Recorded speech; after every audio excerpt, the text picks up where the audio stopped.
What's up, Lions of Liberty fans? You can now support this show on Patreon and get exclusive access to bonus audio and video content, including Conspiracy Corner, Degenerate Gamblers, bonus segments with guests, and so much more. Head on over to patreon.com/Lions of Liberty.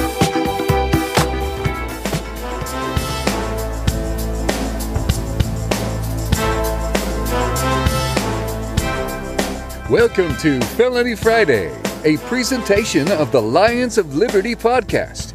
Here is your host, John Odermatt. Felons, friends, and freedom lovers, welcome back to another edition of Felony Friday, a weekly show right here on the Lions of Liberty podcast. Of course, Felony Friday focuses each and every single episode on exposing injustice in this nation's broken criminal justice system. Felony Friday is only one of three shows we have here on Lions of Liberty. We have a show every Monday hosted by Mark Clare. It's our longest running show, our flagship program. And on that show, Mark interviews leaders in the libertarian movement. He hosts roundtable discussions. Every Wednesday, we have Electric Liberty Land hosted by Brian McWilliams. It is your weekly shot of culture, comedy, and liberty. You can get all three of these shows delivered directly to your phone by subscribing on whatever your favorite podcasting app is, be it iTunes, Stitcher, Overcast, Google Play, whatever. Just make sure you subscribe. We don't want you to miss a single show. This is the 128th episode of Felony Friday, so that means you'll be able to find the show notes page at lionsofliberty.com/FF128. And I don't want to waste any time. Let's get rolling into today's show. My guest today on Felony Friday is Brian Saady. This is Brian's second appearance on the show. He last appeared on episode 112, so you can go back and check that out.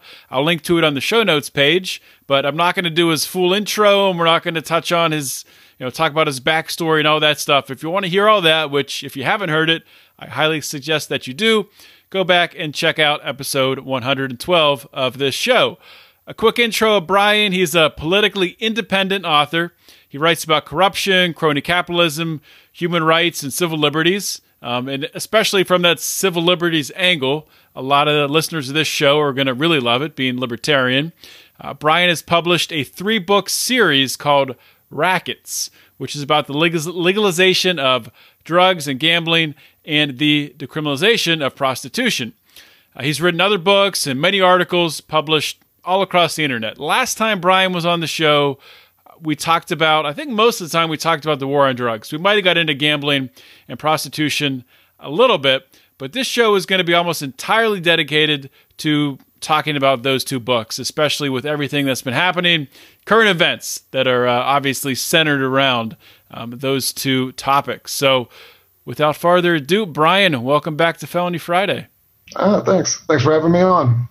Thanks for coming back on the show, Brian. And we have, as we were talking about in our pre-show chat, we just have so much to talk about. There's been so much happening in the world today around these two events. But before we get into that, I was kind of thinking, with what's happened in regards to gambling and prostitution recently, since the last time we talked, do you think are we trending towards more freedom or less freedom? And just in regards to those two things.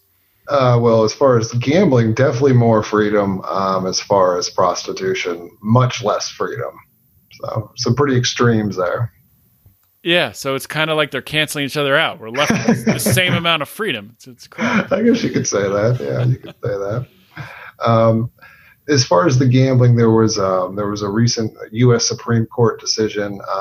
It was previously NCA v Christie. Now it's v Murphy, because he's now the governor of New Jersey.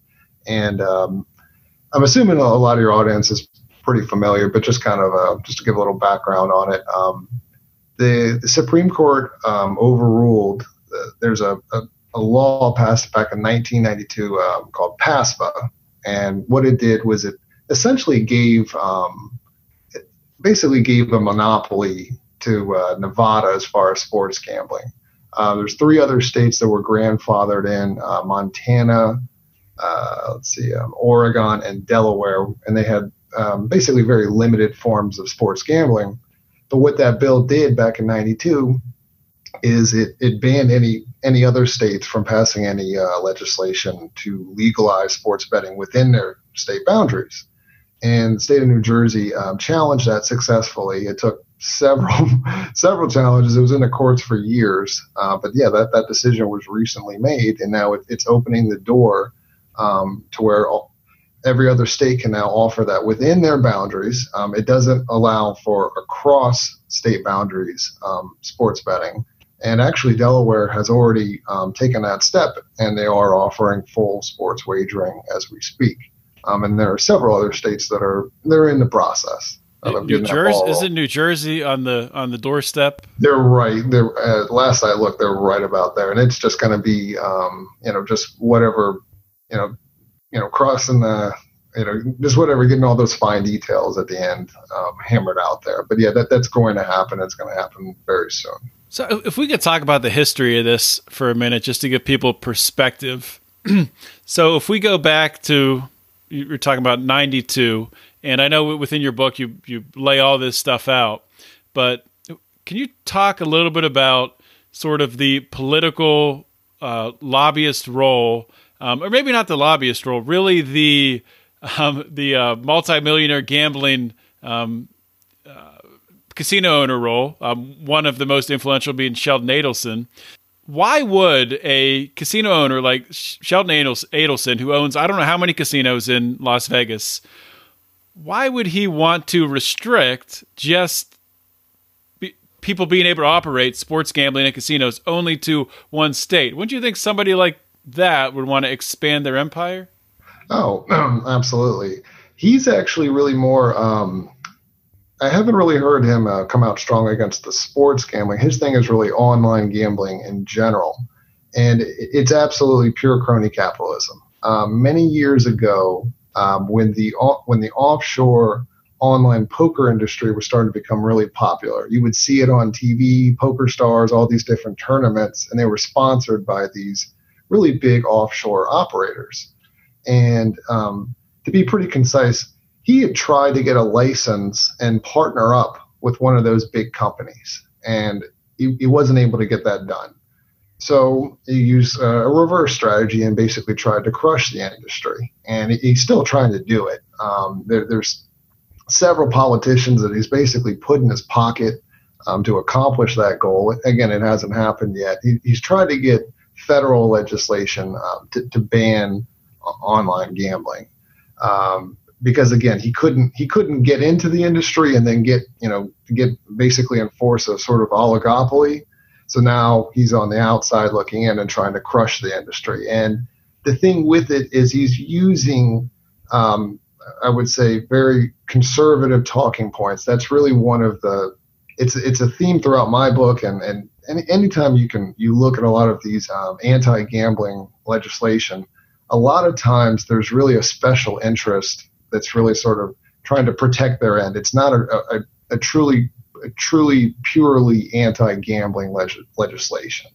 So that would be my best explanation for that.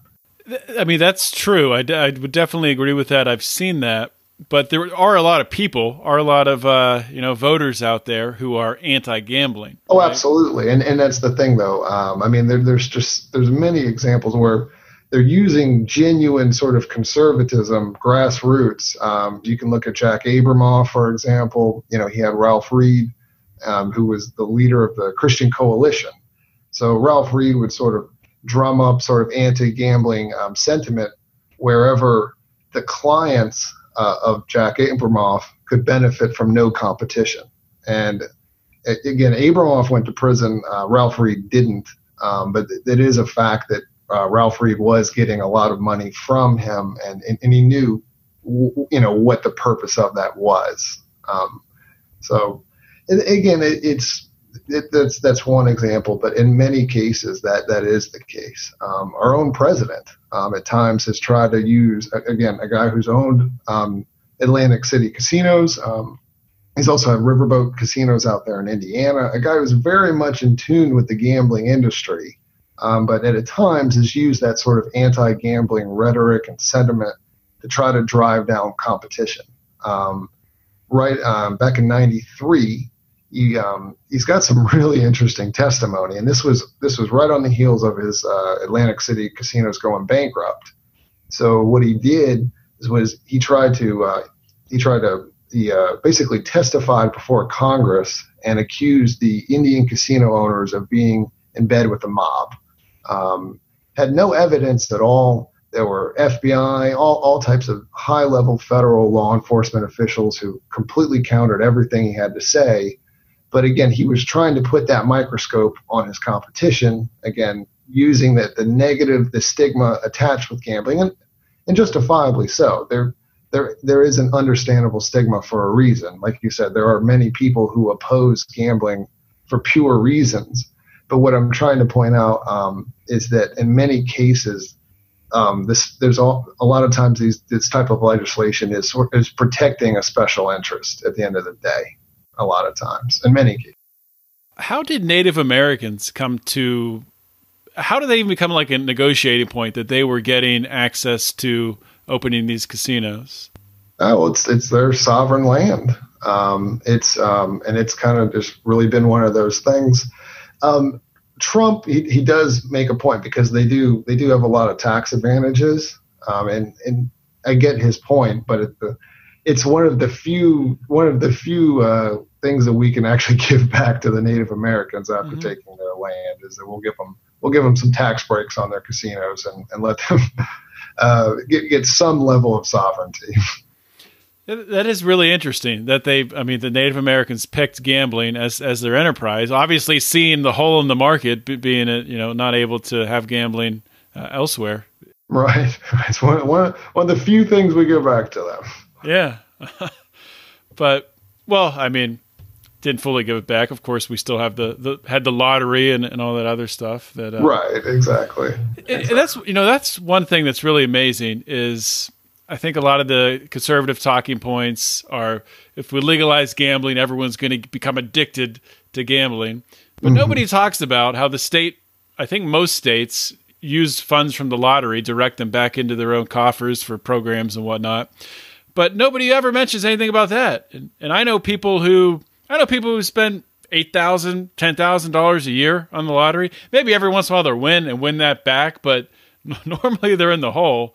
But so, to get an idea, how big of a problem do you think a gambling addiction is right now? And that's the thing. It's a very what's the term I'm looking for? It's a very subjective term. You look at your anti-gambling activists, they'll say that 1% of the population, the overall population. You look at a more moderate estimate, they're saying that really 1% of gamblers have a problem gambling. In my research, and again, there's several types of gambling, first of all.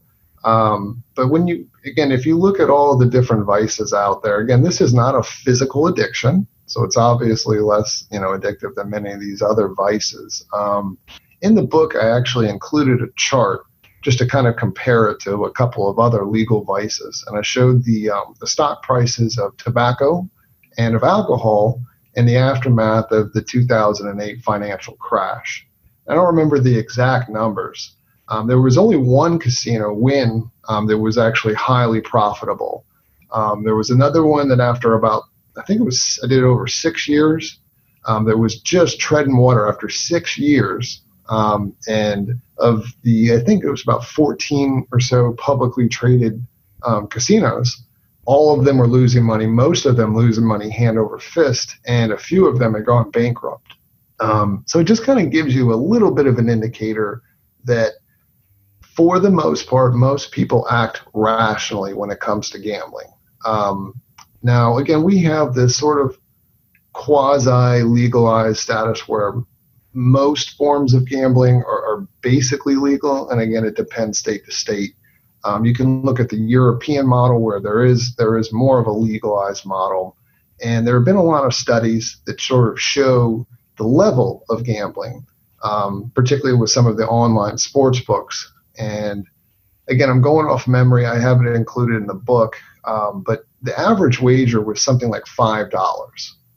So it just gives you an indicator that most people are doing this responsibly. Most people, this is a form of entertainment. On the flip side, again, I don't want to minimize the fact that some people do really ruin their lives with this stuff, and it ruins families. But on the other side, you also have to realize that prohibition has never worked.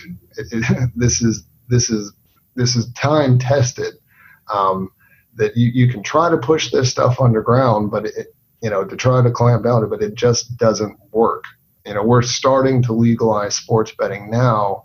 The estimates vary. Some say it's $150 billion industry. Some say $380 billion. The point being that the prohibition has been very ineffective.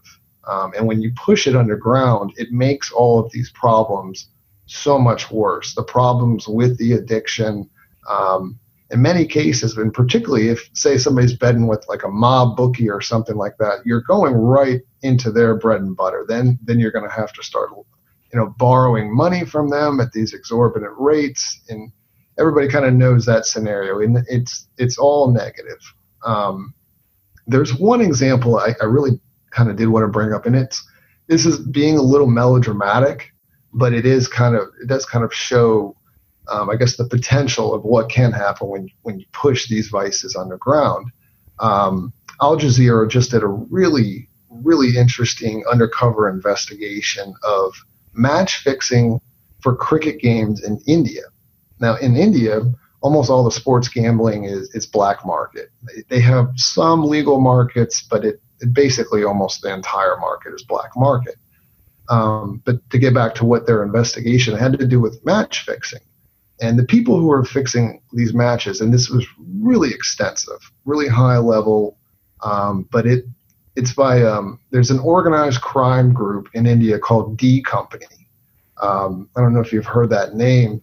D as in dog? Yeah, D as in dog. It's, you'd have to be kind of a terrorism, kind of aficionado, I guess you could say. But yeah, it's really the top crime organization in India. The leader of that organization is a guy named Dawood Ibrahim. I think I'm pronouncing it right, but he is a major sponsor of terror. It's pretty well known that he was connected with a series of bombings back in Mumbai in '93. A lot of terrorist activity connected with this guy. So the point in my long-winded way that I'm trying to make is that, again, when you push these vices underground, inevitably organized crime is are the people who are profiting from this. It's not you're making all of the negatives from this vice even worse. When we legalize it, and regulate it, we can make this better. We can, or like I said, we can reduce the harm that is associated with the vice. Right, because just like with the war on drugs, you bring that stuff into the light of day. If you have if somebody goes in debt, which really with legalized gambling, you won't really even have people go in debt. They won't be able to place the bet because they won't have any money. So that sort of eliminates it right there. But if there was something where someone was borrowing money in order to bet and there was a disagreement over what they owed, they could always go to court because it's a legal matter. But of course, if it's in the black markets, it's behind the curtain. And if there's a disagreement over how much money is owed, then fists and guns and knives come out, and that's when stuff gets really messy. So it's always amazing that more people don't understand that. I mean, it seems so obvious, so just completely rational that. Well, I mean, I can also understand the linear thinking of, well, guess what, and in many cases, I mean, I know people who've had gambling problems and it's been a very negative part of their life. So, I mean, me too. Right. And I'm pretty sure, somebody who's had a drug problem, et cetera. So there's that basic linear thinking. Well, we've got to ban this stuff to stop it. So, and that's something that's been around, again, from the beginning of time. But we, like you said, we have history on our side, and we can see that it just doesn't work, that the demand, there's a supply and a demand for all of these vices. And you can, even with the, like I said, with the drug war, you can give it the death penalty and it will not go away. In Iran, they have the death penalty. There's something like 5,000 people on death row, and they have one of the highest rates of opiate abuse in the world. So, and again, I mean, it's really across the board with all of these vices. I hate to be repetitive, but it is something that I'm very passionate about. And we can make, again, the harm less harmful with all of this, with legalization and regulation. It seems like we're almost there with gambling, right? We're getting there. At least it'll be left up to the individual state to a certain extent, right? Well, and I'm glad that you brought that up, because with the Supreme Court's decision, it did leave the door open for Congress to pass a federal ban across the board on sports gambling. I don't see that happening. I don't see them. And they also have the opportunity to pass some sort of federal legislation to legalize sports betting. It's a really controversial issue, and I just don't see Congress passing it either way. But that door is open, according to the Supreme Court's decision. Yeah, well, I'm sure it's factoring in that all of the influential constituents they have back home who are going to be having all these new tax dollars flooding into their states. They don't want that to go away. So right, there's a lot of special interests on the line there for sure, and that's the thing, and that's why I don't really see any kind of legislation passing on either side of the issue. So this was a Supreme Court ruling, but do you think that we were sort of trending this way anyway, and maybe Congress would have acted, because really over time the stigma around gambling has really changed? There's a lot of states that have slots and table games now, and it seems like it's more accepted just in the general culture. Oh, certainly. I mean, the polls were going that way. I look at the example of legal marijuana, and it's amazing how much the polls changed once one state legalized recreational marijuana. Well, actually, it was two. But it just completely, you can look at the opinion polls and how, I mean, within a few years, like it was like a 10% bump, and just keeps rising and rising because you killed that stigma. And the reason that this case came about was because the state of New Jersey passed a referendum to legalize sports betting, and they knew that this would be immediately challenged by the sports leagues and that it would be a court battle. But again, the voters in New Jersey did go forward with that.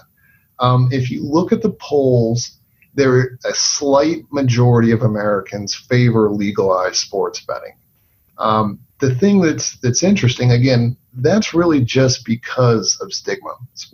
For all intents and purposes, sports betting has been illegal since the beginning of time, other than really horse racing, and that's gone in and out over history. But it's really that stigma, because if you look at polls and you just ask an American, do you have the right to gamble with your own money? They respond, like close to 90% of Americans believe that you have that right. But then there's just this one form of gambling that's just so forbidden. There's so much stigma surrounding it. Again, and it just has to do with the history, because there's just not a lot of momentum with that issue, but it's slowly growing that way. But to get back to your original question, do I think it would have happened? I don't think so, but I think they could have come close. And the reason being, again, it comes down to really the special interests. Originally, casino gambling was pretty much just really a two-state thing. It was Nevada and New Jersey, but now there are 40 states that have casino gambling. And that's what really started to push it there. The American Gaming Association was strongly pushing it, and they were openly saying, listen, if the Supreme Court doesn't pass this or doesn't overturn the law, then we're going to push strongly to get legislation. I do think that, there probably could have been something that went into committee, but just in my personal opinion, I don't think it would have passed. I just think that there's just too much stigma. And again, as you know, Congress doesn't always work in according to what the voters want. Right. That rarely happens. Yeah, exactly. But I do think something would have gone, pretty far, but just in my personal opinion, it wouldn't have happened. I think you're probably right. It's just one of those things where the reward for the politicians doesn't justify the risk, I don't think, in that case. Right. And I don't think there was just enough of an overwhelming push from constituents to do something like that. At least, unless something changed, I don't think it would have pushed to that point. But it's definitely an issue that tends to be pretty divided among the parties. Obviously, more Republican voters are anti-gambling, but there's also a lot of Democrats too. There's a sort of a progressive wing that's very sort of anti-legal gambling. And that's not all progressives. They tend to kind of be pretty strongly either way. But there's a certain percentage that are pretty anti-legal gambling. I think, I don't know if that's progressives, but just think about the people I know, the Democrats I know who are anti-gambling. It's more of like, at least from what I've seen, maybe I'm wrong, it's more of like that old school Democrat, like, we'll take care of our constituents and watch over Absolutely. them. And again, I get it too. Things like the lottery, many of them, they refer to it as a regressive tax. And I don't necessarily disagree with it. Because really the people who are buying those lottery tickets, they're typically pretty low income people. And obviously it's about the worst gamble out there.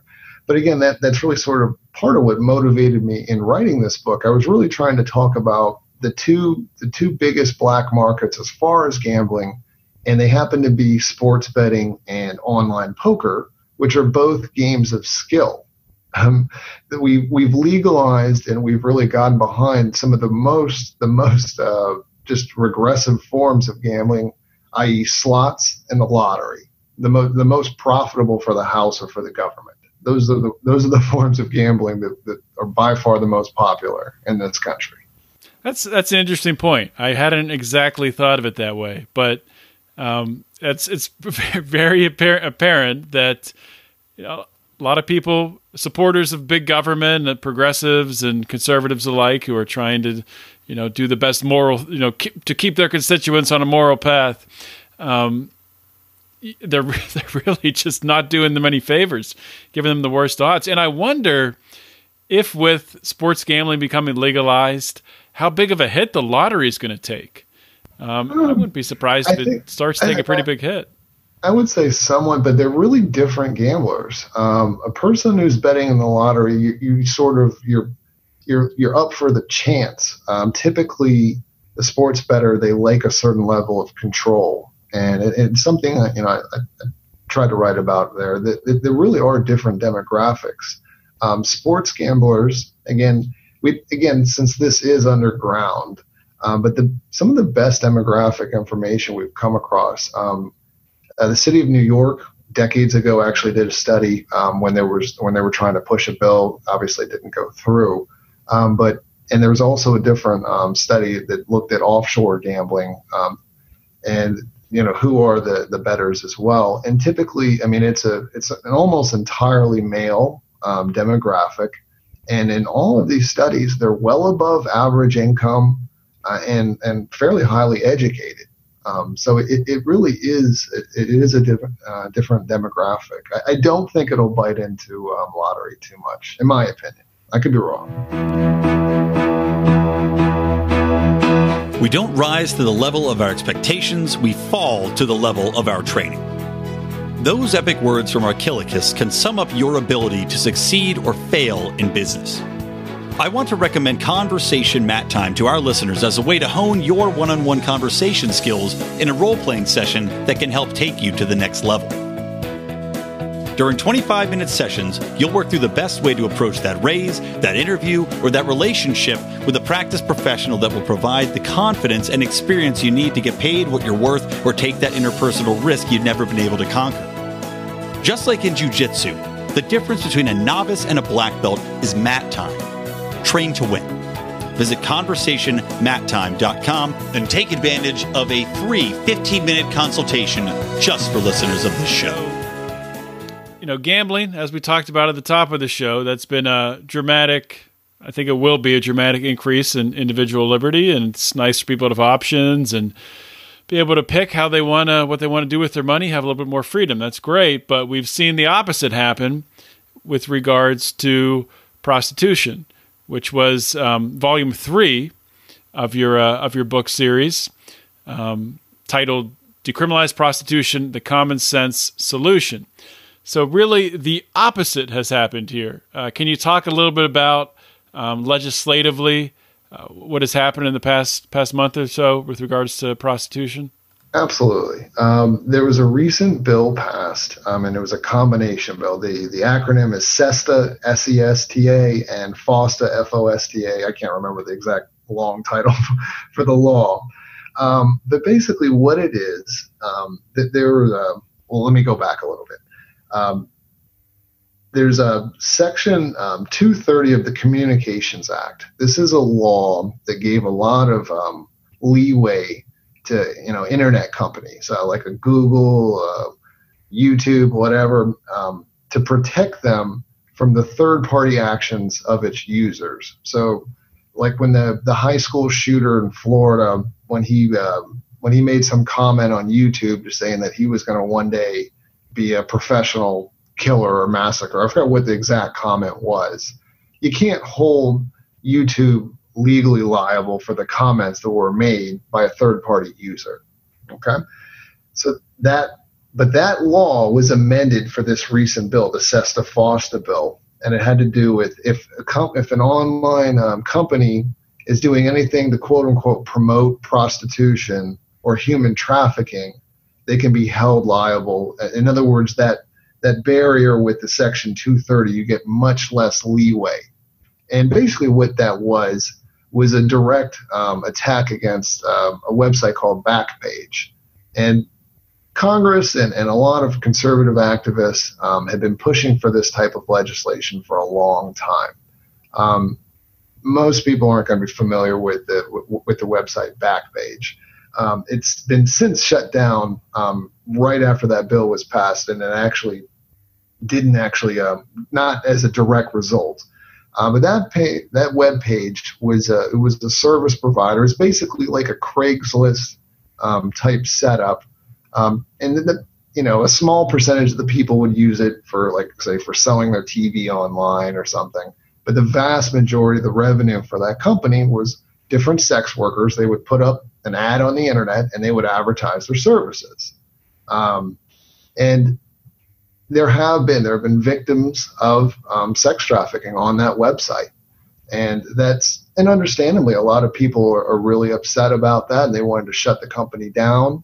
The real problem that I personally had with that company is that there were actually times when some of the ads on there would be sort of suggestive of an underage user, and what they would do is they would change the wording of the ad to make the person sound like an adult, which just is really creepy. You're saying back pages would change the wording of the ad? Yes, exactly. Oh, wow. So then it's no longer third party, and they're actually taking an active role in doing that, and that's really I have a deep problem with that. If this is something that's taking place between consenting adults, and especially if there's any sort of doubt if this person is a minor, that company needs to act responsibly. So that's the negative part of Backpage. The positive part. If I can just jump in real quick for a minute. So it's a couple things about Backpages. Actually, you were saying that primarily Backpages is used for this sex trafficking or prostitution, which I don't agree. I mean, I do agree that's likely true. But oddly enough, I know a lot of people who have done very good business selling vacant land on Backpages. So it wasn't just for sex trafficking.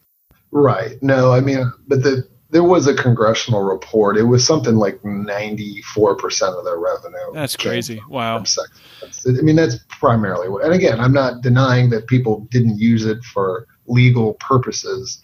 But that is primarily what it was for. So with Backpages, correct me if I'm wrong, the owners or the founders or CEO, whatever, were indicted. And the indictments seem like, from just reading about the stories that happened, it was unsealed like days after this law passed. So was this investigation already ongoing?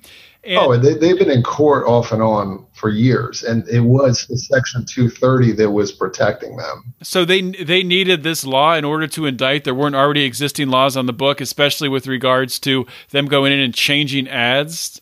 You hit the nail on the head. That's the point. They didn't need this. They didn't need this law. And the problem is it's so expansive on numerous ends. When you want to talk about civil liberties and basic constitutional freedom, this law is ridiculous. For one, it's retroactive. And again, the term promoting, or I forget the exact language of it, is extremely broad. So I think you've got a fairly young audience that they're probably familiar with the website Reddit. Reddit had a certain page for people just to talk about or discuss prostitution. They're not putting up ads. There's no commerce taking place. This is just a discussion board. But Reddit took it down immediately because of the potential penalties involved with this. That's pure online censorship. And it just opens up a whole can of worms for real constitutional issues. But I kind of want to get back to, again, I've just bashed Backpage, but what I do want to talk about is there are positives from that company. For example, they have given tips to law enforcement for whenever they do think there are instances of trafficking.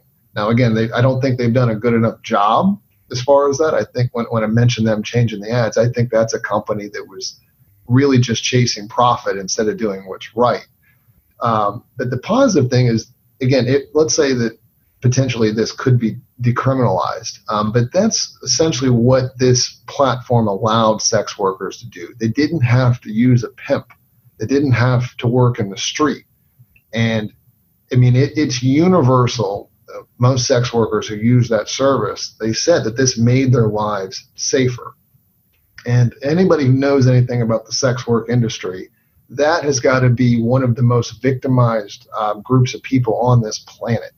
Basically, like the murder rate for a sex worker is something like 18 times the normal population. And the level of sexual abuse, physical abuse, robbery that they face, it's unbelievable. And it's still higher even in countries where it is legal or decriminalized, but it is considerably lower than it is in our country where it is fully criminalized. Essentially, that's what that platform did, because this bill was dubbed as again, to get back to your original point, that we had to have this, that it had to be passed in order to shut down companies like Backpage, when that wasn't even true. They got them on money laundering and different, I forget what exactly all the charges were, but it had nothing to do with the Sesta and Fawcett bill. And the thing that I was bringing up here with them changing the ads, that throws their whole immunity with Section 230 out the window, because it's not third-party action. So this bill didn't need to be passed. And really there's just so many things about this bill that are just disingenuous. For one, let's throw this out there. The fact that the terms force, fraud, or coercion were not used in the language of the bill. And there's been this slippery slope with prostitution and with human trafficking, where there have been a lot of these activists who try to conflate the two issues, where, again, if somebody's working in the sex industry, according to their mindset, they are automatically a victim of human trafficking. I've noticed that. I've noticed that, especially in the media. You never see a story where a prostitute, when it's clear when you read the story, it's talking about prostitution. It's always referenced as trafficking. Right. Particularly, it's usually a law enforcement official. They'll say that, we just did a human trafficking raid, but then they don't actually give you the statistics or even any sort of evidence of whether there was any kind of human trafficking. Sometimes and again, I don't want to deny that human trafficking takes place, because it absolutely does. But first of all, in a criminalized system, that makes it easier for human trafficking. There's no transparency. These people don't have any resource. They can't go to the police for protection. But another thing with this issue, and it's actually something that came up recently at the Council for Foreign Relations. I'm trying to remember his name. Bear with me a second. Mark Lagon. He was a former State Department official.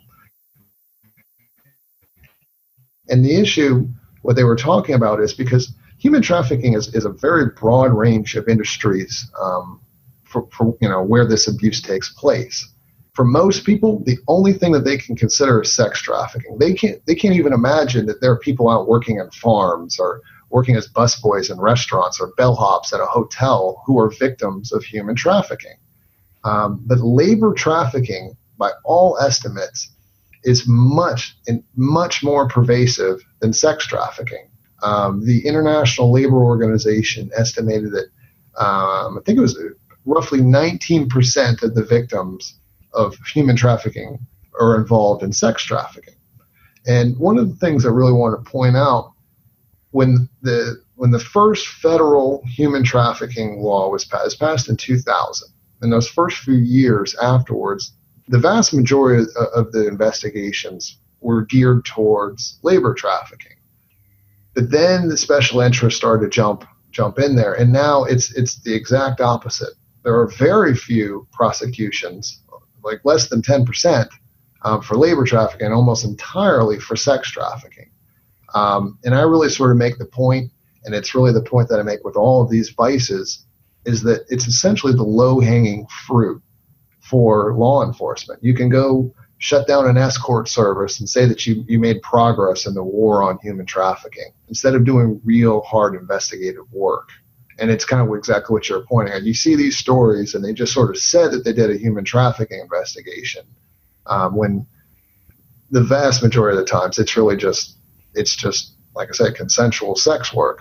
And the thing is, by pushing this underground and by criminalizing it, the people who are running these operations, they then can manipulate and coerce the people who are in this industry. You're making them even more vulnerable. Wait, when did prostitution become illegal in the United States? Because when you see the old Westerns, obviously there's, they go upstairs and they can get a prostitute. What time frame was that? Well, it's kind of a complex answer. The first state laws were right in the early 1900s, right around a little bit pre-World War I. But for the most part, this was really a legal issue. A local issue, and it just depended upon that city. Most major cities all had a red light district. It was tolerated, and again, it just really depended upon the local police force, who was the mayor, et cetera. But right before World War I, that's when it all changed. States began passing the laws. The only state that really held out was Nevada. There were really a couple of factors, and it kind of goes back to the exact subject of what we're talking about. There was this, what many scholars like to call the white slave panic. And it started with a couple of newspaper writers, and they wrote stories with these lurid tales saying the young girls were being trafficked into the sex industry. And here was the catch, was that, again, they were young white girls, and they were being trafficked by Italian men or German men or black men or Latino men. And there was definitely a racist element to it. And again, you can go back and look at the text. It wasn't subtle in any way. But time after time, history has proven that the vast majority of that, it was just pure hysteria. In many cases, it was just writers. It started out with writers who were just looking to get a story. John D. Rockefeller was actually commissioned to look into it. And the reason being, because one of a New York writer there, he alleged that the political machine in New York at the time, Tammany Hall, was profiting from the white slave trade. And so they held up this commission. He led it. Now, let me just backtrack for 1 second there. Tammany Hall, they were definitely involved in all kinds of vice. They profited, essentially taxed every sort of industry. But they weren't involved in actually forcing women against their will. this was, again, a consensual sex industry.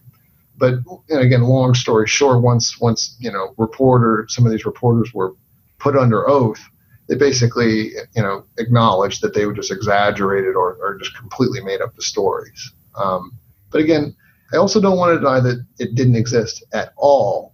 But there was this major wave of stories and sensationalism that really started in the early 1900s. That was one of really the leading factors.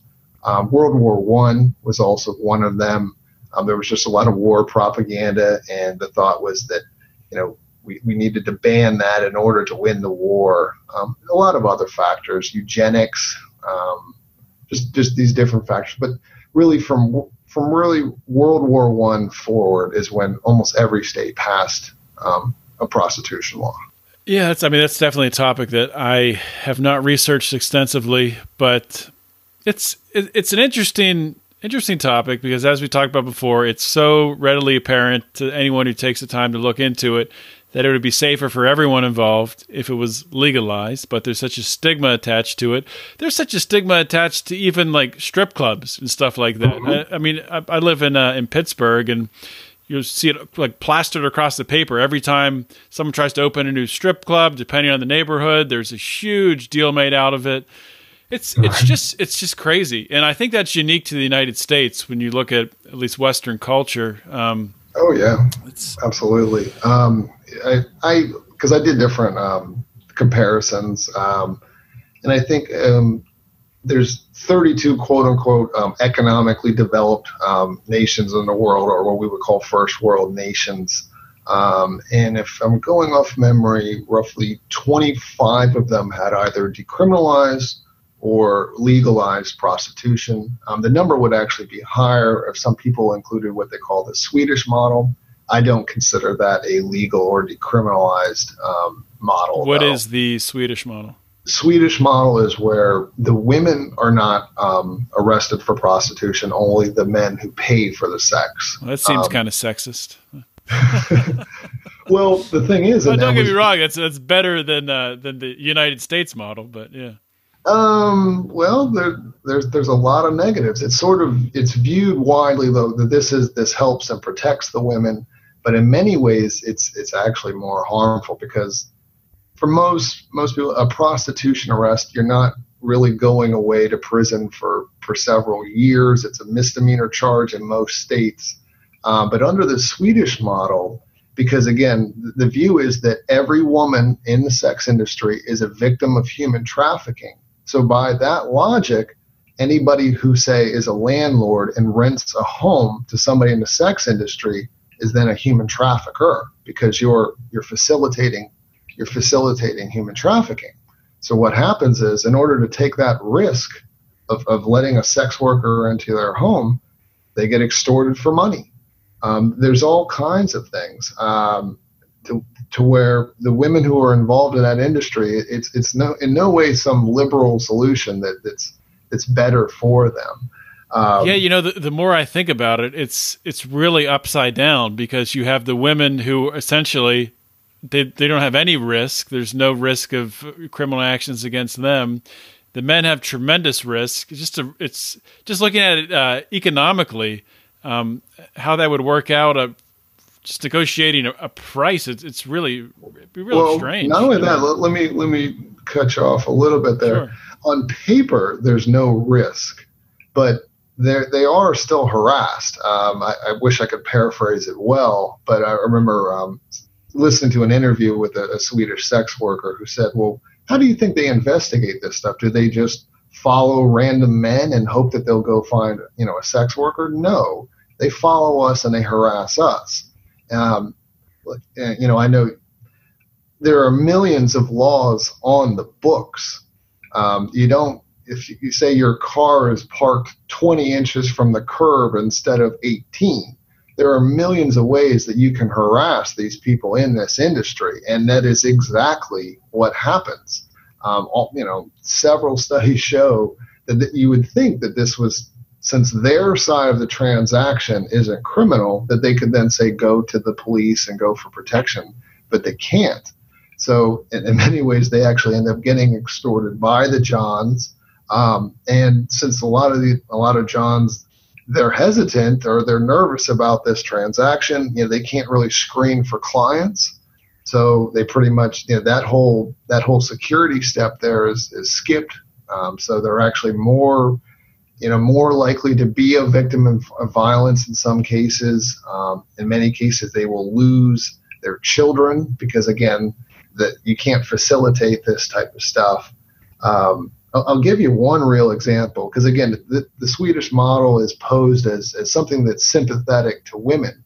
But one of the Nordic countries that has this, there was a police operation. It was called Operation Homeless, where basically they went through all the known sex workers in the area and went to their landlords and made sure that they were evicted and kicked out.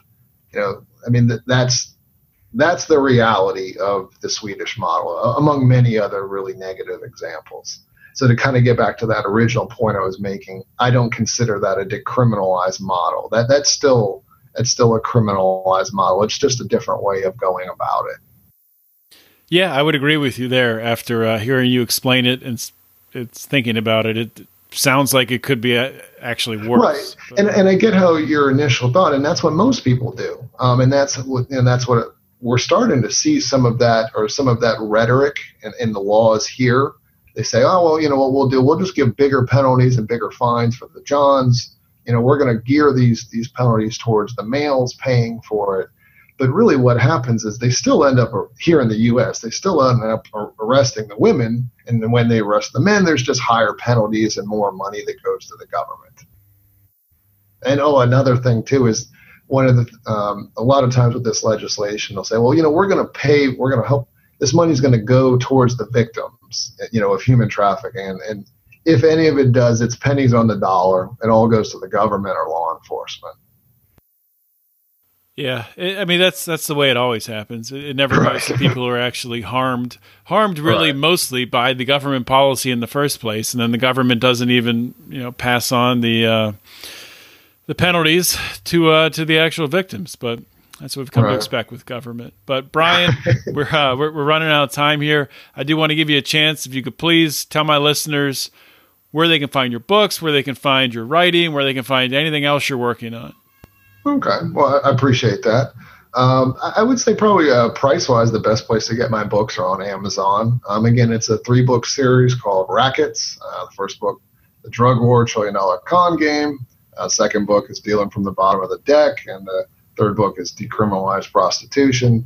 I'm also a freelance writer, so my work is kind of all over the place. Most of it's on The American Conservative. A lot of it's also on Counterpunch as well. I've recently started a new podcast. It goes by the same name, Rackets. And that's sort of a lot of what my book is. I talk about these different vices, but I'm also really trying to expose what I call, legal rackets, such as, dirty politicians or, corporate criminals, actual organized crime. So the tagline is, who are the real criminals with the podcast. You can check that out. That's on iTunes and I believe pretty much every other podcast provider. You can go to my website, briansaady.com, BrianSaady.com. You can check me out on social media as well. Well, that's awesome. I had no idea you started the podcast. That's fantastic. How many episodes have you done? Oh, I'm still pretty new. I'm on the 4th one now. Okay, cool. So roughly every 2 or 3 weeks, I'll put one out there. And coincidentally, the last one was on legalized sports betting. But generally, it's kind of a more across the board kind of talking about, again, different corporate crime and, different corrupt politicians, et cetera. Kind of a wide array of topics there. Very cool. Well, Brian, thank you so much for coming on the show, and I encourage the Felony Friday listeners to check out all of Brian's work and, of course, his new podcast, Rackets. Well, hey, thank you so much for having me on. Hope you guys enjoyed today's episode with Brian Saady. Brian is a friend of the Liberty Movement, and I think it's fantastic what he's doing, the books he's writing, how he is an advocate for liberty. And it's interesting, as I talked about last time I had Brian on the show, he is an advocate for liberty, but he is more of a, comes at it from the left, from the liberal standpoint, but very strong on civil liberties. I want to encourage you guys, please, check out Brian's books. The 3-part series called Rackets. One part focuses on the war on drugs, another on gambling, another on prostitution. Be sure to check out all 3. His books are some of the best, most well-researched books that I've seen. So be sure to check them out. I really want to thank Brian for coming on the show. For you guys listening out there, if this is your first time listening or you've been listening for a while, if you're wondering, you know what, I kind of want to get more involved and help out the Lions of Liberty. I'd like to help this show grow. You can do that by joining the Lions of Liberty Pride. You just go to patreon.com/Lions of Liberty. You can join for as little as $5 a month. You get access to all of our bonus content. We just released very recently an episode. It was a combination episode of a couple of our recurring bonus shows. We have several different bonus shows: Conspiracy Corner, Degenerate Gamblers. We have some pride-only libertarians and living rooms drinking liquor shows. Well, we just recorded a show that was a combination of all 3 of those, and it was something. It was entertaining. I laughed a lot. Hopefully you guys enjoy it. For just as little as $5 a month, you get access to that show and every other piece of bonus content we've ever created. Of course, you can subscribe for more than $5 a month. You can subscribe all the way up to $25 a month. And at that $25 level, you get a monthly conference call with us. You get a bunch of free merchandise. You get our news links emailed out to you every single Monday through Friday. That news link email actually starts at the $15 level. We also have a $10 level, which is just a little bit less than the $15. You still get a bunch of free merchandise. But really, any of these levels, this is all laid out on Patreon, so I don't need to tell you guys the details of it. Please consider joining. We really do appreciate everything you guys have done to help us grow this show. We will be at PorkFest coming up next week. We're excited about that to bring you guys some live coverage from a huge, awesome, amazing libertarian event like PorkFest. We're looking forward to seeing, a bunch of these fellow libertarian podcasters that we've collaborated with and had friendships with, but we haven't met in person. So it's going to be great to meet those guys like Johnny Rocket, Chris Spangle, of course, Roger Paxton, who is in charge of putting PorkFest together this year, but also the Lions of Liberty, our group, Mark, Brian, Howie, JB, Rico, myself. As a group, we haven't been together since college. I mean, it's been 10 years. So more than 10 years. It's going to be incredible. It's just going to be a great time, and we have the Pride members to thank for making that happen. So from the bottom of my heart, I really do appreciate that, guys. That's all I got. Just want to thank you all for listening. Thank you for your support. This is John Odermetz signing off. Always remember to keep your head up and the fires of liberty burning.